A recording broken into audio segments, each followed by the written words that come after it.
एक बार की बात है कि बनगिरी के घने जंगल में एक उन्मत्त हाथी ने भारी उत्पात मचा रखा था। वो अपनी ताकत के नशे में चूर होने के कारण किसी को कुछ नहीं समझता था। बनगिरी में ही एक पेड़ पर एक चिड़िया व चिड़े का छोटा सा सुखी संसार था।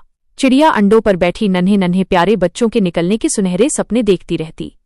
एक दिन क्रूर हाथी गरजता चिंघाड़ता पेड़ों को तोड़ता मरोड़ता उसी ओर आया।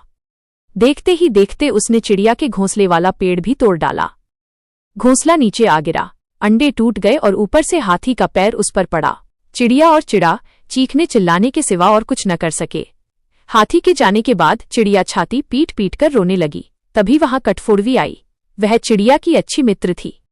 कठफोड़वी ने उनके रोने का कारण पूछा तो चिड़िया ने अपनी सारी कहानी कह डाली। कठफोड़वी बोली, इस प्रकार गम में डूबे रहने से कुछ नहीं होगा। उस हाथी को सबक सिखाने के लिए हमें कुछ करना होगा। चिड़िया ने निराशा दिखाई, हमें छोटे मोटे जीव उस बलशाली हाथी से कैसे टक्कर ले सकते हैं। कठफोड़वी ने समझाया, एक और एक मिलकर 11 बनते हैं। हम अपनी शक्तियां जोड़ेंगे। कैसे? चिड़िया ने पूछा। मेरा एक मित्र वियांख नामक भंवरा है, हमें उससे सलाह लेनी चाहिए। चिड़िया और कठफोड़वी भंवरे से मिली। भंवरा गुनगुनाया, ये तो बहुत बुरा हुआ।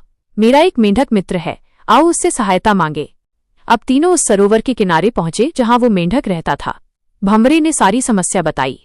मेंढक भर्राए स्वर में बोला, आप लोग धैर्य से जरा यहीं मेरी प्रतीक्षा करें, मैं गहरे पानी में बैठकर सोचता हूं। ऐसा कहकर मेंढक जल में कूद गया। आधे घंटे बाद वो पानी से बाहर आया तो उसकी आंखें चमक रही थीं। वह बोला, दोस्तों, उस हत्यारे हाथी को नष्ट करने की मेरे दिमाग में एक बड़ी अच्छी योजना आई है। उसमें सभी का योगदान होगा। मेंढक ने जैसे ही अपनी योजना बताई, सब खुशी से उछल पड़े।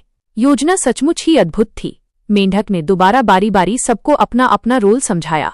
कुछ ही दूर वह उन्मत्त हाथी तोड़फोड़ मचाकर व पेट भरकर कौंपलों वाली शाखाएं खाकर मस्ती में खड़ा झूम रहा था। पहला काम भंवरे का था। वो हाथी के कानों के पास जाकर मधुर राग गुंजाने लगा। राग सुनकर हाथी मस्त होकर आंखें बंद करके झूमने लगा। तभी कठफोड़वी ने अपना काम कर दिखाया। वो आई और अपनी सुई जैसी नुकीली चोंच से उसने तेजी से हाथी की दोनों आंखें बींध डालीं। हाथी की आंखें फूट गईं।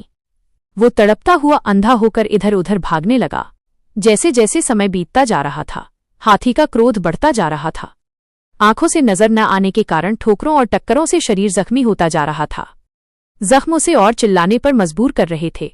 चिड़िया कृतज्ञ स्वर में मेंढक से बोली, भैया, मैं आजीवन तुम्हारी आभारी रहूंगी।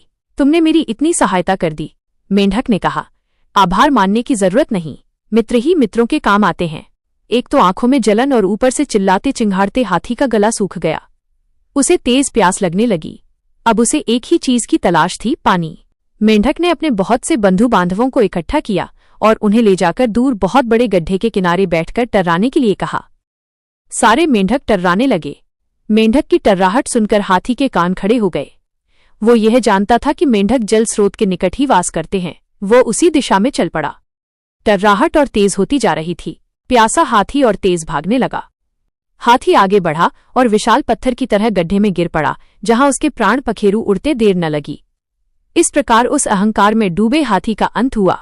शिक्षा, अहंकारी का देर या सबेर अंत होता ही है।